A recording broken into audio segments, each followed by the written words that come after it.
The crash of porcelain shattered the stillness of my early morning, jolting me into a reality that felt more like a nightmare than the familiar start of a day. It wasn't the soft clatter I'd come to expect from Ellen brewing her tea. It was rough, frantic, as if she were wrestling with a rebellious mug. I squinted at the dim light filtering through the blinds, my eyes catching the harsh red glow of the digital clock. 5:47 a.m. My heart sank when I noticed that the side of the bed where Ellen usually lay warm and content was now chillingly empty. That simple fact sent a spike of dread through me. Ellen had always been the late riser, enveloped in cozy blankets, her mornings unfolding at their own gentle pace. But this felt disturbingly off. I forced myself out of bed, every step measured against the eerie quiet of our apartment, a silence that swallowed the typical urban murmur just beginning to stir outside. As I made my way down the hall, a sliver of yellow light from the kitchen spilled beneath the door, slicing through the pre-dawn gloom like an unwelcome beacon. A soft, rhythmic thud echoed from within, a sound that was too deliberate, too insistent to be mere clattering. Barefoot, I padded across the cool, polished wood floor, each step amplifying the unease that had lodged itself deep in my gut. Peeking into the kitchen, I saw her, Ellen, her back turned, standing by the island beneath the unforgiving glare of the overhead light. In her hand, she clutched something that looked all too familiar, a phone, which she was striking against the granite countertop with a series of heavy, resounding blows. Thud after thud, punctuated by ragged, uneven breaths, her action seemed both desperate and controlled. I couldn't shake the eerie sensation that each impact was a silent cry, a muted declaration of things gone terribly wrong. "Ellen!" I called out, my voice breaking the tension like a brittle shard. The sound of my own voice seemed too loud, too intrusive. She halted mid-swing, the phone suspended in a moment of frozen fury, and for a breathless second, time itself appeared to stop. The room held its breath with me as I stood there, caught in a swirl of confusion and dread, every instinct screaming that nothing about this morning was as it should be. Then, as if summoned by my unspoken question, she slowly turned to face me. In her eyes, I caught a flicker, a tumult of regret, defiance, and something I couldn't quite decipher. In that electrifying pause, a chilling realization gripped me. This was only the beginning of a morning that promised no easy answers and left me teetering on the brink of a truth I wasn't sure I was ready to confront. I couldn't quite believe my ears when my voice shattered the silence. "Ellen!" I called out, the words sounding absurdly normal against the charged quiet of our kitchen. For a moment, nothing moved. She froze, mid-action, the phone still suspended in her grasp like an unheeded warning. The silence that followed was dense and oppressive, broken only by the erratic pounding of my own heart. Then, almost mechanically, her arm lowered. The phone landed on the granite countertop with a muted thud that somehow amplified the tension in the room. When she finally turned toward me, I saw a flush of color across her cheeks, deep, blotchy reds that betrayed panic, regret, or perhaps a desperate plea for escape. Her dark hair, unkempt from its usual restraint, fell in loose strands around a face that looked completely unprepared for this confrontation. "Warren," she whispered, as if testing the sound of my name on her tongue. "You're up." I stepped fully into the space, my eyes darting over every detail. "Yeah, couldn't sleep," I replied coolly, though inside I was anything but calm. There was something off about her, something that made every instinct scream that this was more than a sleepless night. I noticed how her gaze flitted nervously around the room instead of locking onto mine, as if she were trying to hide something behind the shadows. Then I saw them, the jeans. Ellen was wearing a pair of old faded denim jeans, casually rolled at the ankles, an odd choice for someone who just emerged from a restless slumber. But what truly stopped my breath was the pale, almost ghostly stain on the fabric of her thigh. It was stark against the dark denim, unmistakably like a dried splash, and as the harsh light cut across it, the realization struck me like a freight train. That stain looked uncomfortably like a dried seminal mark. In an instant, every disjointed detail, the shattered porcelain from earlier, the violent rhythm of her tapping the phone against the counter, her furtive behavior over the past few weeks, snapped into a grim, coherent picture. Memories I'd brushed aside began to flood back. The secretive phone calls in another room, the late-night get-togethers with Cindy, and the way her eyes darted away whenever my gaze met hers. Cindy had always been mentioned in passing, an afterthought in our conversations. Now, she was the linchpin in a web of betrayal I could no longer ignore.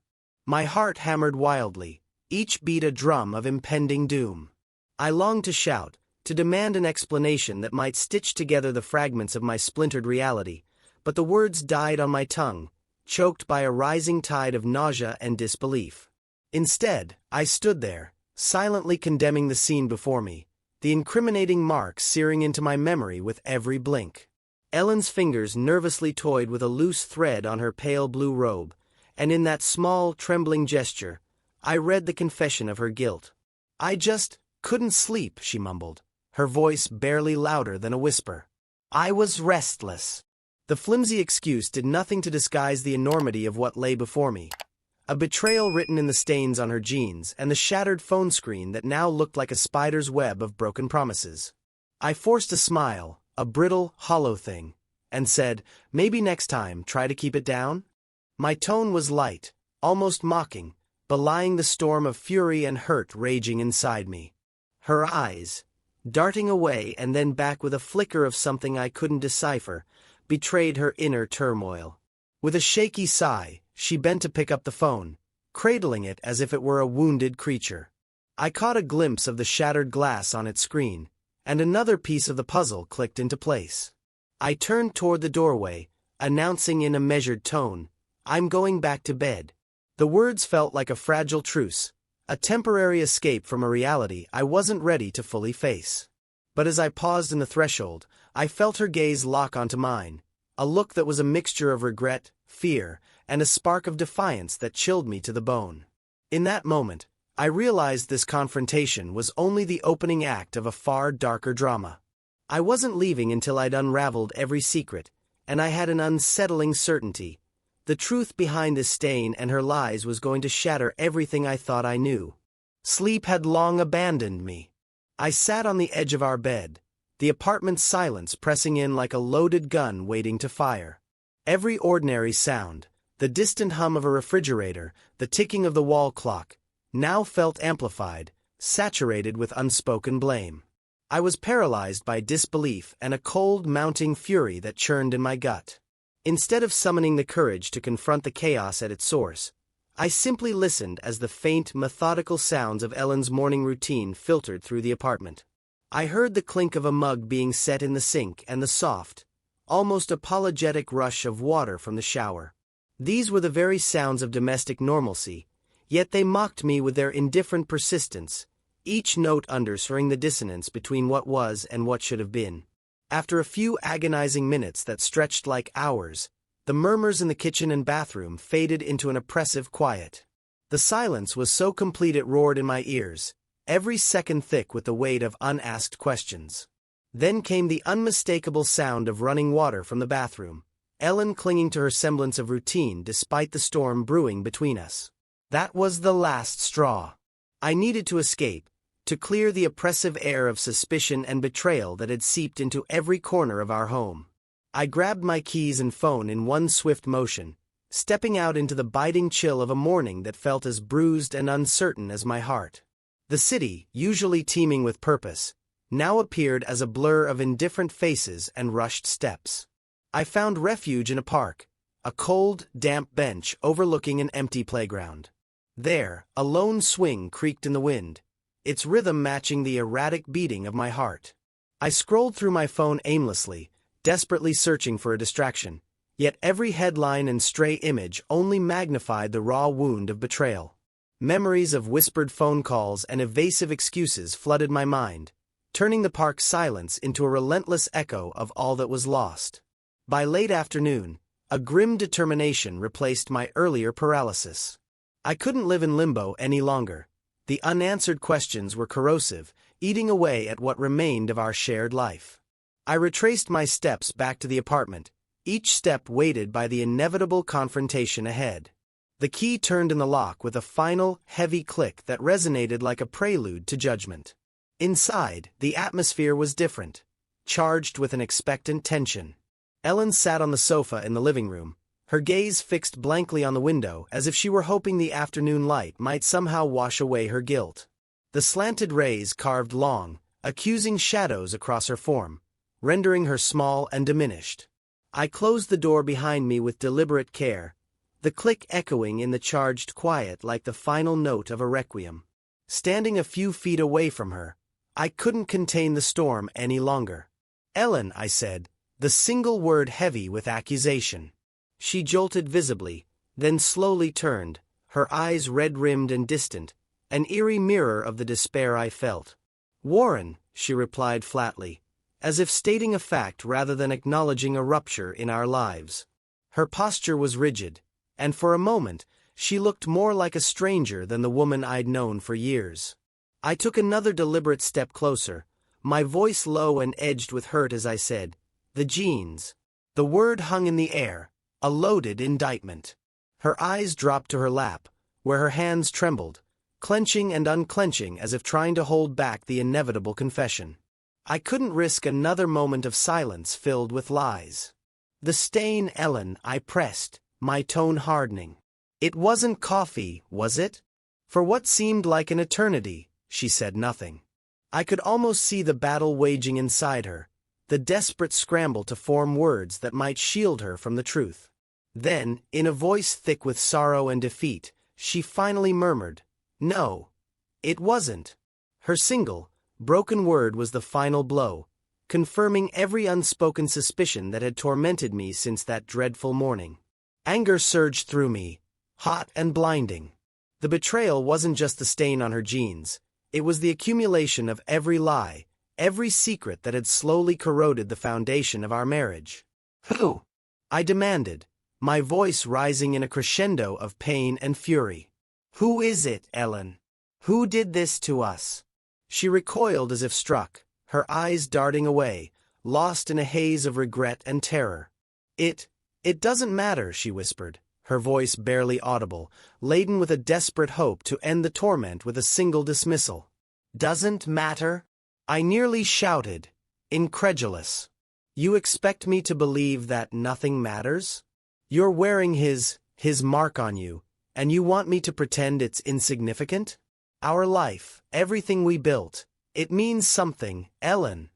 Her tear-streaked face crumpled further as she pleaded, "Please, Warren, just, don't make this harder than it already is."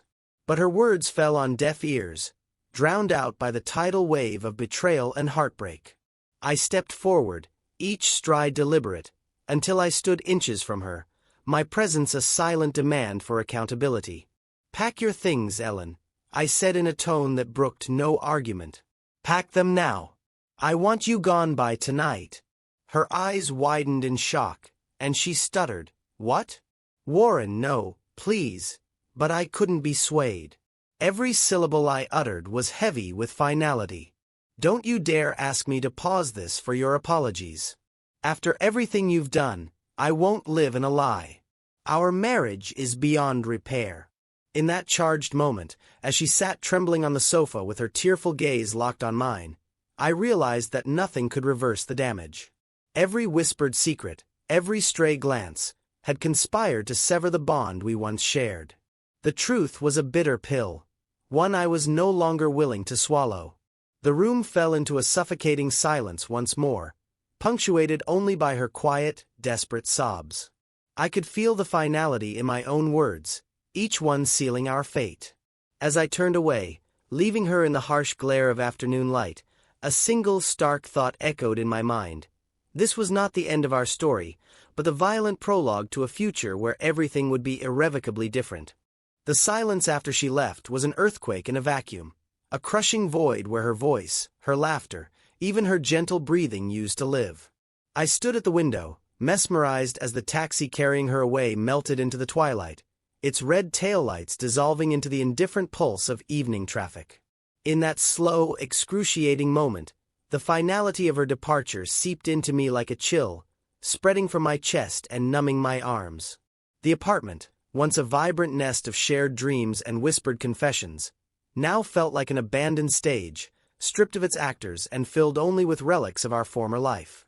I wandered through the rooms as if I were a stranger in my own home. Every space bore the imprint of our past. The living room's once inviting couches now sat under a layer of dust, and the bookshelf that used to be a lively testament to our shared interests looked painfully empty. I passed the mantelpiece where snapshots of sunlit vacations, celebratory smiles, and tender moments glared at me from their frames, each frozen image a silent indictment of a love that had been irretrievably broken. I couldn't bear to meet their gaze. Their cheerful permanence only deepened the sting of loss. My steps carried me toward the bedroom, where the evidence of her abrupt exit was laid bare. Her side of the closet gaped open like a wound, clothes dangling haphazardly as if in mid-escape. The air here was saturated with her scent, a cloying mix of jasmine and something faintly familiar, each whiff a bittersweet reminder of long nights spent entwined and quiet mornings filled with hope. I sank onto the edge of our bed, feeling the lingering contour of her presence where she had once sat, cried, and pleaded. Every heartbeat pulsed with a memory of her desperate words, echoing in the stillness as I tried to reconcile the betrayal with the love I once believed in. A maelstrom of emotions raged within me. In the heat of our final confrontation, my anger had burned bright, a righteous fire against the lies and the betrayal.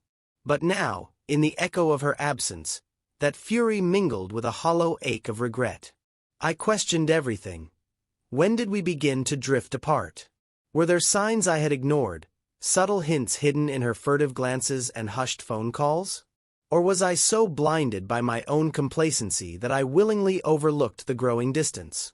The weight of these unanswerable questions made each step feel like a descent into a labyrinth of self-recrimination and sorrow. As the fading light surrendered to the encroaching night, I returned to the window. The city below twinkled with life, cars streaming by, couples laughing in sidewalk cafes, families returning to warm homes, an indifferent world that carried on while my own crumbled. The stark contrast between the bustling, vibrant city and my isolated desolation struck me hard. I felt adrift, marooned in a space filled with echoes of what had been, with memories that clawed at me like shadows in a darkened room. Yet amid the relentless churn of despair, a subtle shift began to stir inside me. I recalled the early days of our union, the exhilarating rush of first love, the promises we made under starlit skies, the belief that nothing could shatter our bond. Those memories, though now tinted with the bitter hues of loss, sparked a hesitant ember of clarity. Love, I realized, was never the impenetrable fortress I had imagined. It was fragile, a delicate mosaic easily fractured by neglect, dishonesty, and betrayal. We had been careless gardeners, allowing resentment and unspoken needs to overrun what once blossomed between us. In that moment of introspection, the apartment's emptiness transformed. The silence was no longer just a void. It became a canvas upon which the wreckage of our past could be re-examined. I acknowledged the searing pain, the raw anger, and the gnawing self-doubt that plagued me, yet I also recognized that within these scars lay the beginnings of something new. The agony was undeniable, but so too was the possibility of renewal, a chance to forge a future free from the toxic remnants of our former life. I rose from the bed, each step measured yet resolute, and approached the window once more. The city's lights blinked like distant beacons, each one a reminder that life, indifferent and relentless, continued unabated. In that flickering glow, I felt the stirrings of a resolve I hadn't known I possessed.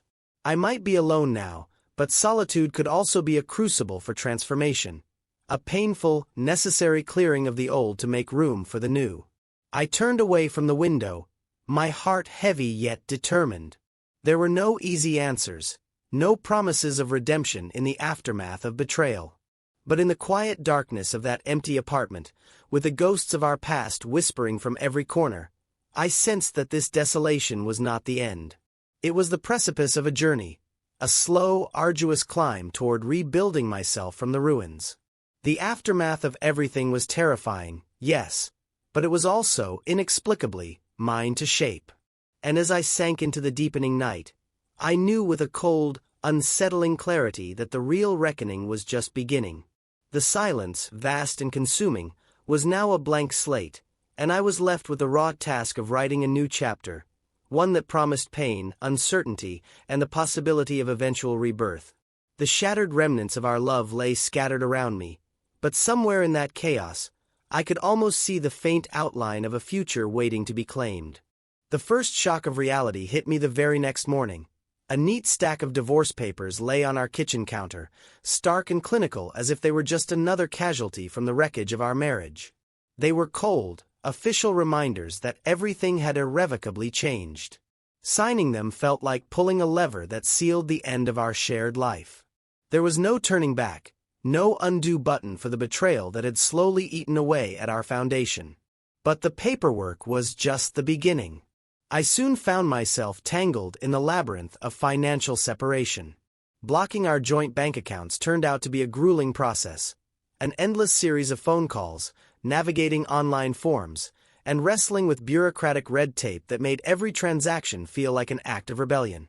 Yet, with a steady, detached determination, I persevered. It wasn't about getting even. It was about reclaiming control over my finances, over my life, and ultimately over the narrative that Ellen had hijacked with her deceit. Once the legal and financial formalities were set in motion, I was forced to confront the more intimate task of rebuilding. Our apartment, once a sanctuary filled with shared laughter and soft whispers, now felt like a mausoleum of memories. Every room reeked of the ghost of Ellen. I couldn't bear the sight of it as it was, so I set about transforming the space into something new, something that belonged solely to me. I began with small changes, moving the sofa away from the window, shifting the armchair to a less prominent corner. Soon, I replaced the old drab curtains with vibrant ones that screamed new beginnings and swapped out the faded color scheme for bold, fresh hues. I even laid down a striking geometric rug in the living room, its modern design clashing violently with the Persian softness that once filled our home. This wasn't just redecorating, it was re-territorializing, stamping my identity over every inch of what had once been our shared space. In the midst of this transformation, my old friends became my lifeline. Liam and Mark, my steadfast companions since our college days, rallied around me with their usual blend of humor and solidarity. They dragged me out for beers, burgers, and endless nights of sports and stupid jokes that temporarily drove away the oppressive weight of solitude.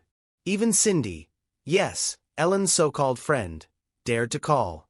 Her voice was hesitant, brimming with apologies and explanations I wasn't ready to digest. I ended the call with a calm, measured, "It's okay, Cindy. Really.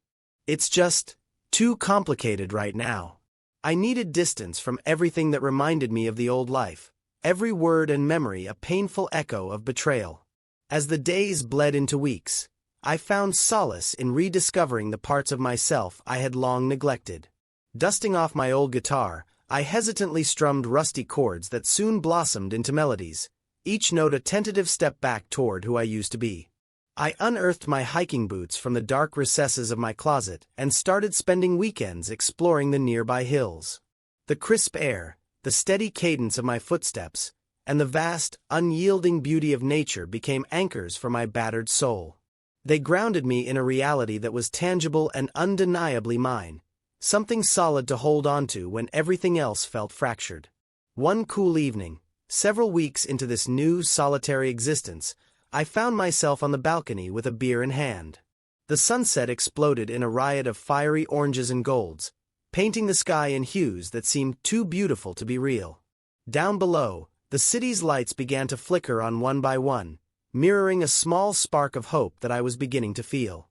The anger, though still present as a dull, lingering ache in my chest, had lost some of its viciousness. The overwhelming sadness had softened into a bittersweet melancholy, more like a distant memory than an all-consuming wound. Then, in that fragile moment of solitude, a slow realization crept over me, a dawning clarity that wasn't dramatic or sudden, but insistent in its quiet certainty. I gazed out at the sprawling cityscape bathed in twilight and understood that while the betrayal, the agony, and the shattering of our life together were all real and excruciating, they did not signal the end of my story. Instead, they marked the beginning of a raw, uncharted chapter, a chapter that, as painful as it was, belonged solely to me. The collapse of our marriage had dismantled the old constructs, leaving behind a blank canvas upon which I was free to paint a new future. That night, as I took a long contemplative sip of my beer and listened to the distant hum of the city, I recalled the harsh words that had shattered our past. Words of anger, of pain, of finality. In their brutal honesty lay an unexpected kind of liberation. They had obliterated the remnants of the old life, making way for something entirely new. I realized that what I had once dreaded, that after, was not merely a void of despair but a space brimming with potential. I was free from the lies, the secrets, and the suffocating confines of a love that had turned into a trap. Looking out at the glittering city lights twinkling in the gathering darkness, I felt a determined hope slowly stirring within me. A gritty, realistic hope born from the ashes of heartbreak. It was not a naive, fairy tale promise but a steadfast resolve that whispered of endless possibilities. I stood there, on the edge of an uncertain future, both terrified and exhilarated by what lay ahead. The future stretched before me like a vast, uncharted territory, inviting me to step forward, to rebuild, and to rediscover who I was meant to be. As I closed my eyes, letting the cool night air fill my lungs, I knew this was more than just the aftermath of betrayal. It was my rebirth. The shattered pieces of our past were scattered around me, yet each fragment was a lesson, a stepping stone toward a life that was unmistakably, irrevocably my own. And while the road ahead was uncharted and fraught with uncertainties, I felt a surge of resolve. I would write my own story now, a story of survival, of reinvention, and perhaps, one day, of redemption. In that quiet, transformative moment on my balcony, the world seemed to pause, holding its breath for what might come next. And as the night deepened, I made a silent promise to myself, to embrace the pain, to harness the anger, and to step boldly into this new chapter. The journey was just beginning, and though the scars of the past would never fully disappear, they would serve as a testament to my strength. The after was mine to shape, and for the first time in a long while, I felt that maybe, just maybe, the best was yet to come.